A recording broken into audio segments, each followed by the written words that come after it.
Haunted बस। रात के करीब 11 बज रहे थे। सड़क पर इक्का तुक्का गाड़ियां चल रही थी। अपनी नाइट शिफ्ट खत्म करके शीला और निकिता बस स्टॉप पर खड़ी थी। आज तो हमें बहुत देर हो गई। पता नहीं घर जाने के लिए हमें कोई साधन मिलेगा भी या नहीं। अगर कोई साधन नहीं मिला तो कहीं रात इसी बस स्टॉप पर ना बितानी पड़े। अपनी काली जुबान बंद कर। जब देखो तब उल्टी बातें ही करती है। अरे कुछ देर रुक जाना, कुछ ना कुछ मिल ही जाएगा। लेकिन काफी देर तक इंतजार करने के बाद भी उन्हें कोई बस नहीं मिलती। धीरे धीरे समय के साथ साथ सड़क पर चलने वाली गाड़ियों का दिखना भी बंद हो जाता है। अरे ये देख, अब तो सड़क पर एक भी गाड़ी नहीं दिख रही। दूर दूर तक गाड़ी और किसी इंसान का नामो निशान नहीं है। एक काम करते हैं, वापस अपने ऑफिस चलते हैं। हम दोनों आज रात वहीं गुजार लेंगे। देख, तुझे अच्छी तरह पता है 10 बजे के बाद चौकीदार ऑफिस के मेन गेट पर ताला लगाकर अपने घर चला जाता है। ऑफिस जाने का कोई फायदा नहीं है। इस सुनसान सड़क को देख मुझे बहुत घबराहट हो रही है। एक काम करना, उसी चौकीदार के घर चलते हैं। वो भी तो परिवार वाला है। हम बेफिक्र होकर आज रात उसके घर पर रुक सकते हैं। अरे पागल, चौकीदार 10 बाई 10 की खोली में रहता है। उसके 4 बच्चे हैं। भला वो हमें अपने घर में कौन सी जगह देगा। अब तू ना ये बेकार की बातें बंद कर और चुपचाप खड़ी रह। शायद कोई लिफ्ट ही मिल जाए। फिर काफी देर इंतजार करने के बाद आखिरकार एक नीले रंग की बस उनके सामने आकर रुकती है। बस का दरवाजा खोल कंडक्टर उन दोनों से कहता है, कहिए कहाँ जाना है आप दोनों को? देखिए मेरी पूरी बस खाली पड़ी है। मैं आप दोनों को आपके ठिकाने पर छोड़ दूंगा। इतना कहकर कंडक्टर मुंह में भरे पान की पिचकारी सड़क पर दे मारता है। निकिता, लोगों का कहना है कि कुछ महीने पहले इसी तरह अंधेरी रात में एक नीली बस के अंदर कुछ बदमाशों ने एक जवान लड़की की हत्या कर दी थी। इस बस का रंग भी नीला है। कहीं ये वही बस तो नहीं? कंडक्टर शीला की बात सुन लेता है और मुस्कुराते हुए कहता है, देखिए मेम साहब, उस घटना के बारे में मैंने भी सुना है।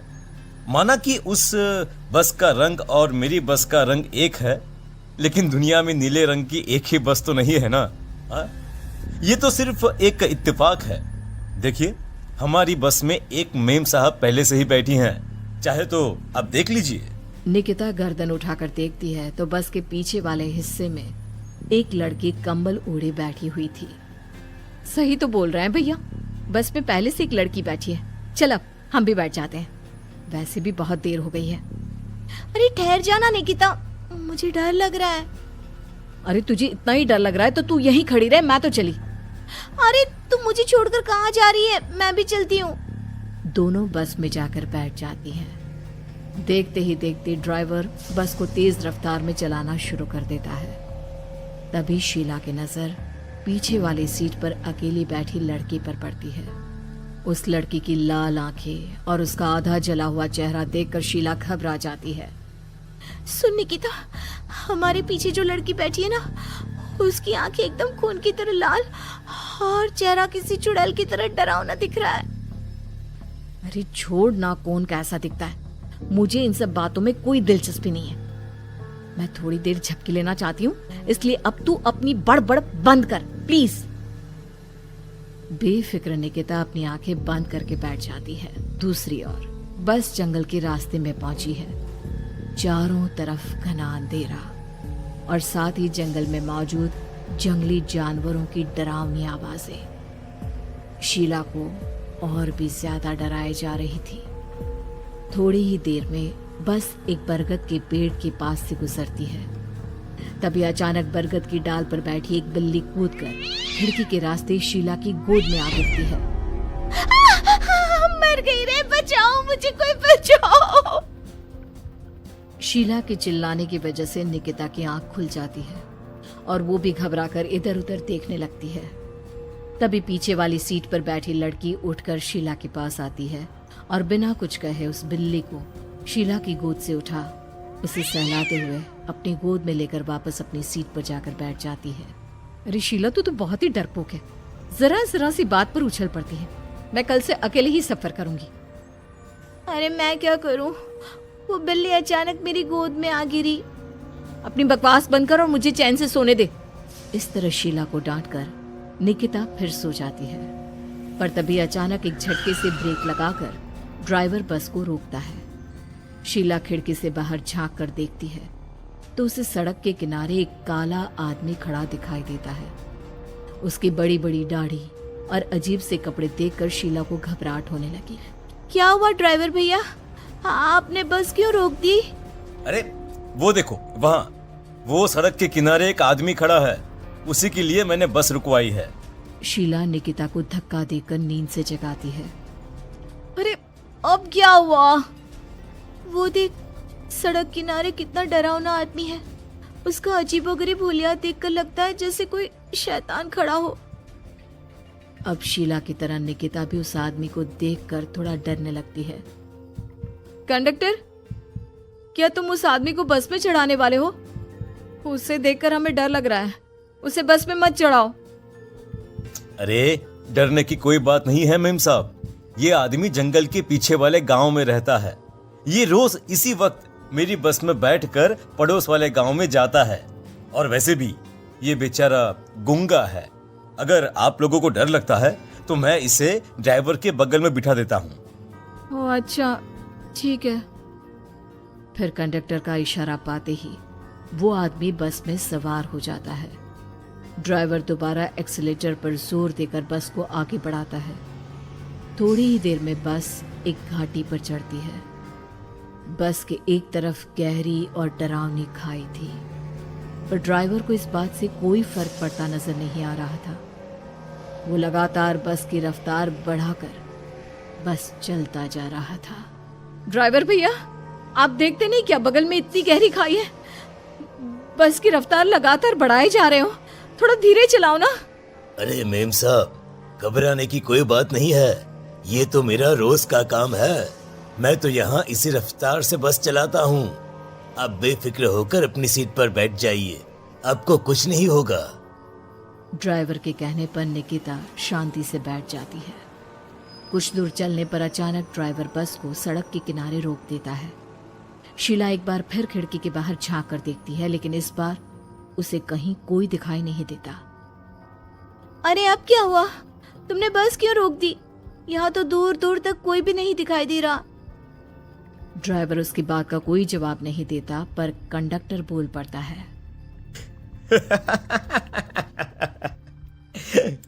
ये हमारी फेवरेट जगह है, हम अपने सारे अच्छे काम यहीं पर करते हैं।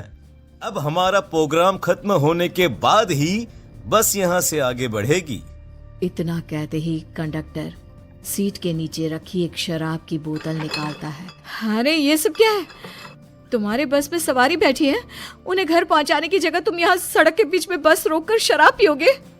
बस में लड़कियों के बैठे हुए भी तुम्हें ये सब करते हुए शर्म नहीं आती? कंडक्टर कोई जवाब नहीं देता और मुस्कुराते हुए शराब पीने लगता है। तभी ड्राइवर और दूसरा आदमी भी कंडक्टर के साथ मिलकर शराब पीने लगते हैं। निकिता, मुझे इन तीनों के इरादे कुछ ठीक नहीं लगते। हमने इस बस में बैठकर बहुत बड़ी भूल कर दी। तू घबरा मत, मैं हमेशा अपने पर्स में छोटा सा चाकू रखती हूँ। उसके रहते ये तीनों हमारा कुछ नहीं बिगाड़ पाएंगे।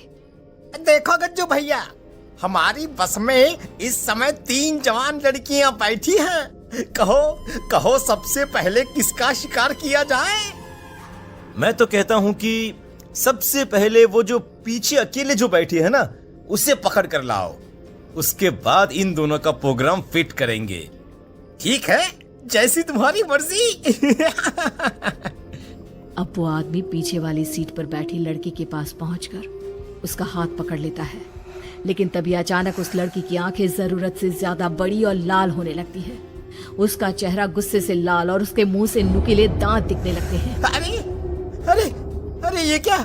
ये लड़की अचानक इतनी खतरनाक कैसे बन रही है? इतने में वो लड़की उस आदमी को उठाकर वहीं सीट पर पटक देती है।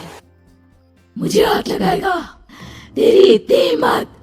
जोर से चीखते हुए वो लड़की उस आदमी पर हमला कर देती है और पल भर में ही उस आदमी का काम तमाम हो जाता है। ये देख ड्राइवर और कंडक्टर के होश उड़ जाते हैं। इतने में ड्राइवर अपनी जान बचाने के लिए तुरंत बस से बाहर कूद जाता है। पर तभी बस के पीछे की तरफ से तेजी से आ रहा एक ट्रक उसे कुचल कर चला जाता है। एक ही पल में अपने दोनों साथियों की मौत देख अब कंडक्टर के हाथ पैर कांपने लगते हैं। ये सब देख निकिता और शीला के भी होश उड़ जाते हैं। वो चुपचाप अपनी सीट पर ही छुप कर बैठी रहती हैं। अरे अरे कौन हो तुम और तुम इतनी भयानक कैसे बन गई?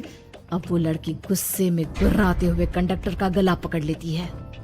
इतनी जल्दी मुझे भूल गए? कुछ महीनों पहले तुम तीनों ने बड़ी बेरहमी से मेरी हत्या की थी और फिर शहर छोड़कर भाग गए। कई दिनों से मैं तुम तीनों के इंतजार में भटक रही थी। आज जाकर मेरा बदला पूरा होगा। अब तू भी अपने साथियों की तरह जहन्नम पहुंच जाएगा। अब वो लड़की कंडक्टर को उठाकर बस के पास मौजूद खाई में फेंक देती है। कंडक्टर एक बड़े पत्थर से जा टकराता है और उसकी भी मृत्यु हो जाती है। दूसरी तरफ ये सारा नजारा देख शीला और निकिता बेहोश हो जाती है।